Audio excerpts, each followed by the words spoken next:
Hey there, listeners. Ever been to a party where the central theme was, incredibly, the ability to evict people from their homes? No, we're not writing a dystopian novel here. This is the reality we're diving into in today's episode of Hear the Web. I'm Tom. And I'm Lily. And if you're as baffled as we are, you're in for a wild ride. Now let's get down to the nitty-gritty. This all revolves around a party thrown by the Berkeley Property Owners Association, a group for rental property owners in Berkeley, California. Wait for it, Fall Social Mixer, celebrating the end of the Eviction Moratorium.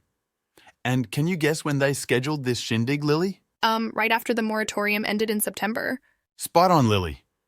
And not just any date, but just 11 days after the 3-year-long eviction pause due to the COVID-19 pandemic. Now, isn't that something? I'm not sure celebration was the first thing on the minds of people potentially facing eviction following the end of that moratorium. And here's the kicker, Tom. The venue for this mixer? A bar named Free House. Can you feel the irony? Ah, a real gut punch, isn't it? But the Berkeley Property Owners Association, or BPOA, seem nonplussed by any potential controversy. They've been pretty public about their stand.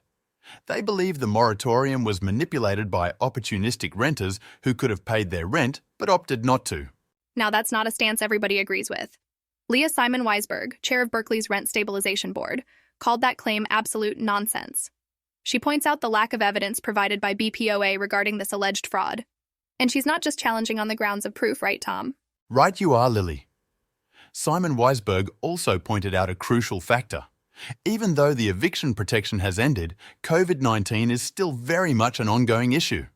Cases are rising, hospitals are filling up, and lives are being lost.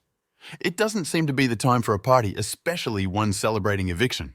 And she's also quick to point out that this isn't a representation of all landlords in Berkeley. Most were empathetic and instrumental in supporting tenants during the worst of the pandemic. This story is just another chapter in the controversial and ever-ongoing narrative on housing issues in the Bay Area. Definitely makes you think, doesn't it? What protection do tenants have? And how can societal norms bend to a degree where celebrating eviction even becomes a possibility?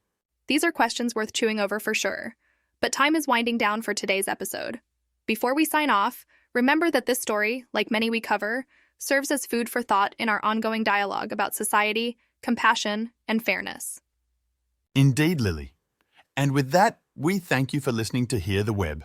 We'll be back with more stories that make you pause, ponder, and question. Until then, stay safe, stay curious. And always